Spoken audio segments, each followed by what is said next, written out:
Bueno, ahora seguimos con Vicky Bain. Vicky, no sé si estás por ahí, yo creo que sí. Quienes conocen a esta pareja de la cuarentena, así nos habían catalogado, ¿no? La pareja de la cuarentena. En un momento sí, quedó ahí, se armó, ya se armó.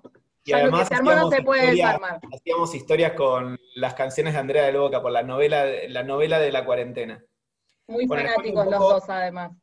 para todos los nuevos que no te conocen y que no conocen a esta pareja.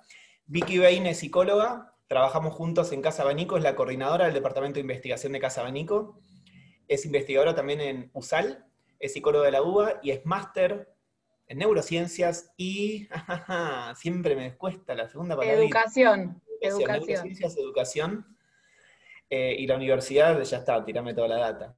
De Columbia University en Nueva York. Además hicimos 20 veces esto. Y además siempre digo, ok. Cuando ya metes un máster ya está, me quedó psicología de la UBA, eso era un Ya montón. está. Somos psicólogos de la UBA, es casa además la UBA, así que está muy bien. Bueno, y particularmente los vivos que estuvimos dedicando en esta cuarentena tenían que ver con verdades y mentiras del autismo. Por ejemplo, no sé, una nota que decía, el brócoli puede curar el autismo. Entonces dijimos, bueno, ¿qué del brócoli potenciaba qué habilidades, por ejemplo, o qué características del autismo? Entonces, si yo me compro 4 kilos de brócoli y como 5 o 6 kilos de brócoli por día, ¿realmente está surtiendo este efecto o lo que tiene que ser en altas dosis y con una vitamina o con un suplemento, por ejemplo? Y bueno, y ni hablar Precisamente. del protocolo de MMS, que no les voy a dar un adelanto, pero por lo general, con estas curas milagrosas en relación al autismo, Vicky hizo un trabajo minucioso en hacer su correlato con evidencia científica, y es este el motivo de esta charla. Así que le doy la bienvenida y los dejo con ella. Gracias, Mati. Primero, obviamente, agradecerle siempre a Mati el espacio y a todos ustedes por acompañarnos hoy, sobre todo cuando se trata de hablar de evidencia científica. Yo siempre digo que a mí, como yo hago ciencia, por eso coordino el Departamento de Investigación de Casa Abanico, y principalmente es a lo que me dedico, me toca siempre ponerle una cuota de humor, porque digo que la gente se me queda dormida, porque ella sale, habla de números, habla de estadística, habla de evidencia, y la gente se duerme. Así que nos toca como un extra de ver si lo podemos hacer un poco más dinámico y divertido para que hoy me acompañen en esto que es la evidencia científica en materia de abordajes y distintas cuestiones del espectro autista.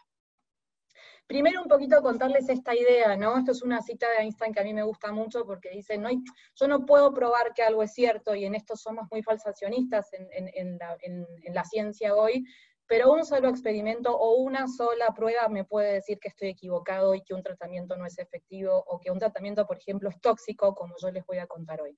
Entonces, si bien nunca podemos decir que algo es 100% verdadero, científicamente, y la ciencia no se atribuye semejante poder, sí podemos determinar cuando un camino como mínimo no es el equivocado y no es el camino que nos conviene seguir, ¿sí? Pero ustedes me dicen, ¿qué significa que un tratamiento o un abordaje para el espectro autista tenga evidencia científica? Esto, no se trata de que sea 100% efectivo para el 100% de los casos, para el 100% de las variaciones y perfiles de niños y niñas. Se trata de como mínimo tenga un estudio detrás, que tenga una buena metodología científica, que tenga una muestra representativa, y que haya sido estudiado y que haya tenido efecto, que haya tenido un impacto positivo en la sintomatología del espectro autista, y que todo eso esté bien medido.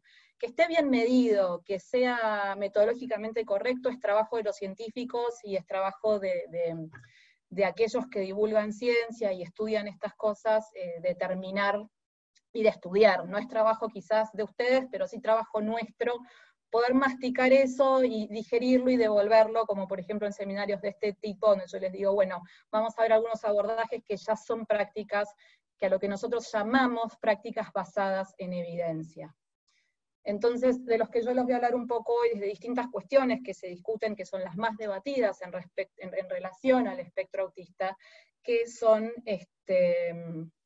si tienen o no evidencia a favor, o si incluso tienen evidencia en contra, porque pueden ser peligrosas, como algunas de las que vamos a nombrar hoy. Abordajes, empecemos. Uno de los más discutidos, que siempre, que a donde voy, como yo hablo siempre de esto y hablo de evidencia científica y que nunca falla, la pregunta es las dietas. la dieta sin caseína, o sea, sin proteína de leche de vaca, sin lactosa, sin TAC, incluso dietas sin nueces, veganas, sin huevo. La realidad es que la respuesta es, estas dietas tienen un impacto, por ejemplo, la dieta, la más típica, que es saco el gluten y saco la proteína de la leche de la vaca, tiene un impacto positivo, efectivo, medible, real en la sintomatología del espectro autista. Es un camino complejo el de responder, y arranco por esta porque siempre es la más compleja, porque las disfunciones gastrointestinales en el espectro autista tienen una prevalencia medida que es muy variable. Prevalencia es el porcentaje de niños dentro del espectro que tendrían disfunciones gastrointestinales. Hay estudios que midieron esto en muestras muy grandes que dicen que un 4% de los niños dentro del espectro tienen disfunciones gastrointestinales. Como también hay estudios que dicen que un 90% tienen disfunciones gastrointestinales. Y los dos estudios son buenos y los dos estudios están bien medidos. Y en el medio hay estudios que dicen 50, 60, 70 y todo lo que se les ocurra. Quiere decir que este rango es muy amplio. Entonces, en general lo que hacemos cuando esto sucede estadísticamente, la respuesta que damos es tomar la mediana, o en criollo es tomar el punto medio de este rango tan amplio. Más o menos tomando la mediana de todos los estudios, haciendo lo que nosotros llamamos un metaanálisis, de tomar todos los estudios que hay y analizarlos juntos, podríamos acercarnos a números como que, más o menos, el 22% aproximado de los niños dentro del espectro sufren de constipación. El 13% sufre de diarrea, y también alternadas constipación y diarrea. Y un 46.8%, o sea, prácticamente un 47%, sufre otros síntomas gastrointestinales. Entonces, ¿estos síntomas están asociados a alergias o intolerancias? No lo sabemos necesariamente en cada caso. Entonces, ¿qué va a pasar?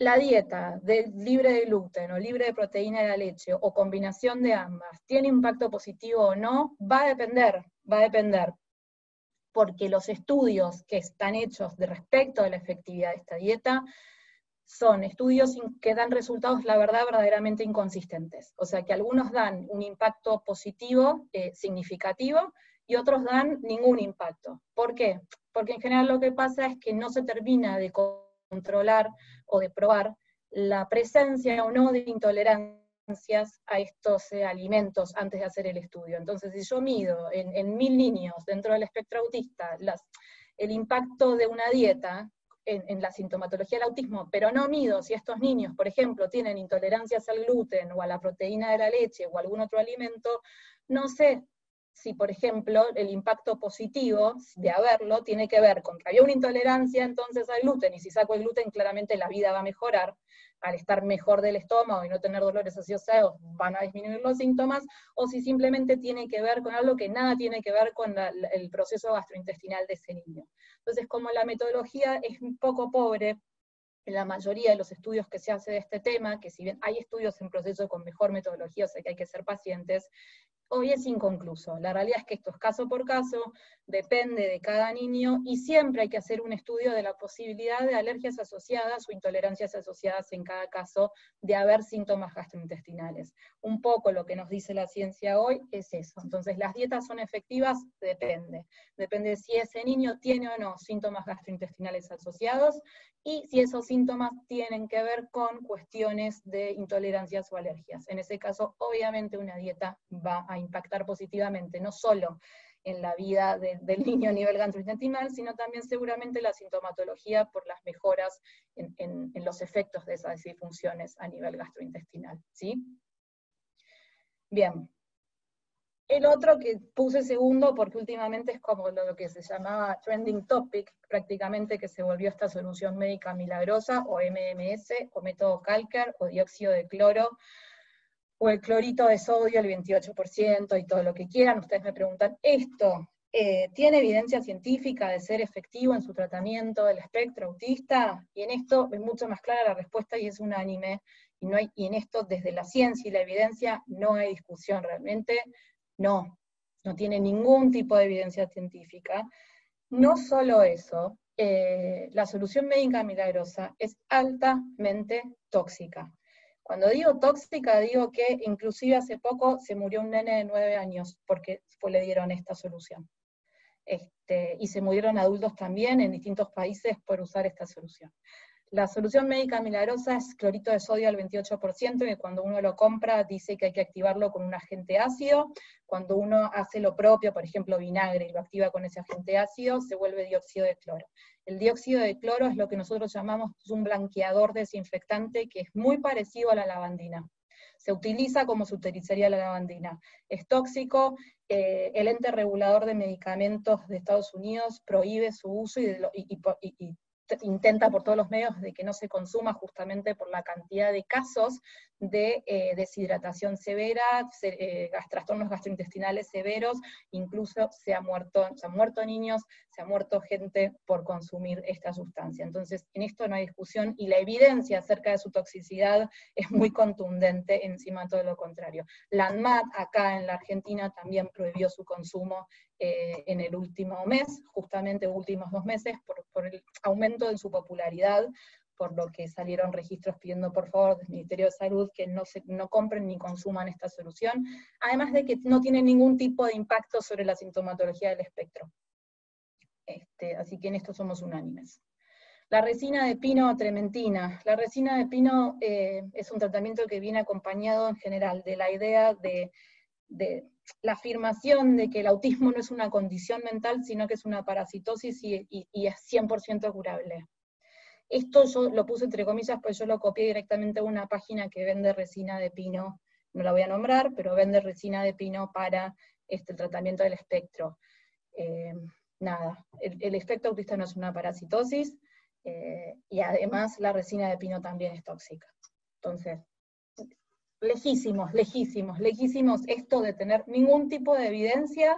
No solo tiene evidencia, además es peligroso, al igual que el dióxido de cloro. ¿Las vacunas causan autismo? Esta también me la preguntan, creo que en casi cada vez que doy una charla y abrimos el micrófono a las preguntas, me preguntan por las vacunas. No, las vacunas no causan autismo, por lo menos no desde la evidencia científica. A veces la gente se enoja conmigo cuando yo soy un poco categórica con algunas cosas. Yo soy categórica con lo que dice la evidencia. Para eso me morfo 800 papers de cada tema para contarles un poco qué es lo que sucede. No hay un paper que haya logrado probar una asociación, un estudio, un experimento o un diseño metodológico que haya logrado asociar el autismo a las vacunas, ¿sí? Esto parte, es un poco larga la historia para contárselas hoy, pero esto parte un poco de esta idea de que a las vacunas antiguamente usaban el timerosal, que es un derivado del mercurio, como conservante.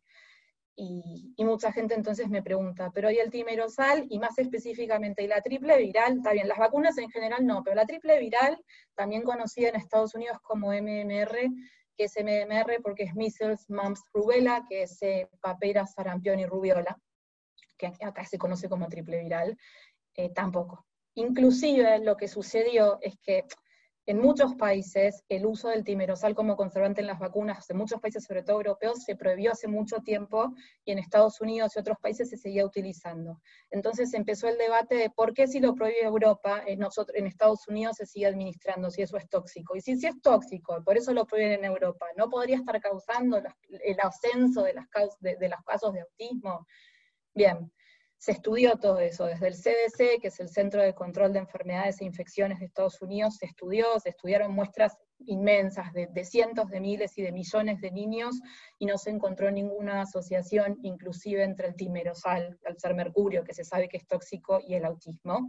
De todas maneras, como el mercurio es una sustancia indeseable, igual no había asociación, igual se sacó de la formulación de las vacunas a nivel mundial.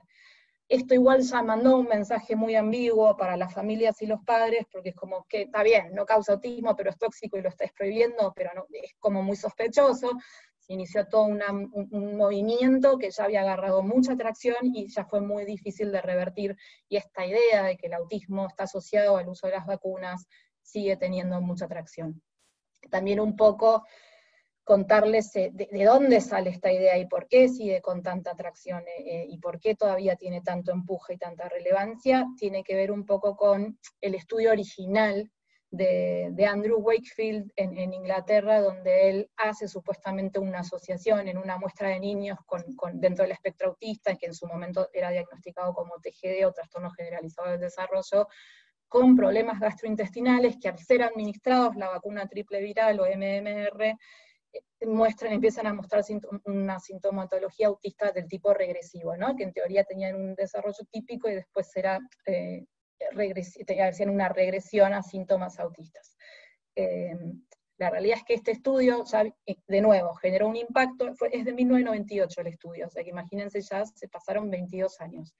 El estudio genera muchísimo impacto, esta idea se vuelve cobra de nuevo tracción en el medio social y entre los padres y entre los médicos y demás cuestiones, y después surgen datos reales donde se entiende que había falseado los datos Andrew Wakefield. Este paper se hace con datos que son fraudulentos, son fraguados, no son reales.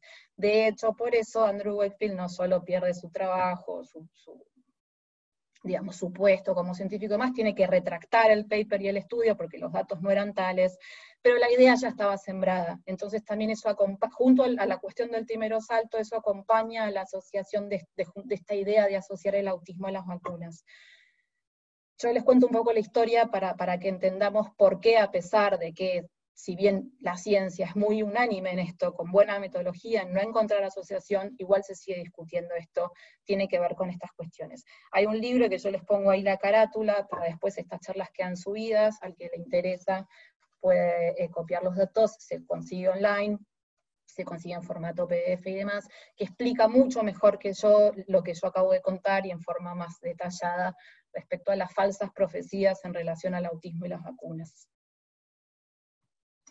Causas emocionales del autismo, como por ejemplo la famosa madre refrigerador o heladera o freezer de Bettelheim y otros psicoanalistas, mito o realidad, es historia antigua. El autismo es multicausal, si quieren en otra charla, si les interesa, armamos otra y hablamos de las causas que conocemos, pero es muy mucho, creo que alguien ya en este ciclo de seminarios algunas cosas contaron o van a contar, pero no tiene nada que ver con la emocionalidad de las madres ni de los padres, y desde un punto de vista emocional no hay nada que pueda hacer una madre o un padre que termine causando un trastorno o una condición del espectro autista.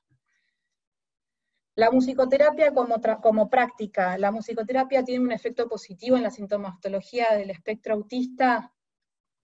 Sí, y en esto te aplaude toda la realeza, te aplauden todos. La musicoterapia pasó a formar en el último reporte de prácticas basadas en evidencia, que les voy a hablar en unos pocos minutos, a formar parte de estas prácticas, y la musicoterapia se la sabe eficaz y muy recomendable para el manejo del espectro.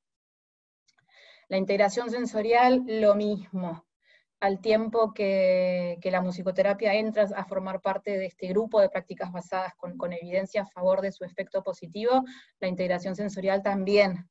Entonces se debatía mucho, si bien los desórdenes de integración sensorial ya forman una parte formal del DSM-5, su abordaje como impacto, con evidencia en su impacto en el espectro autista, ya está bastante bien establecida metodológicamente desde la ciencia.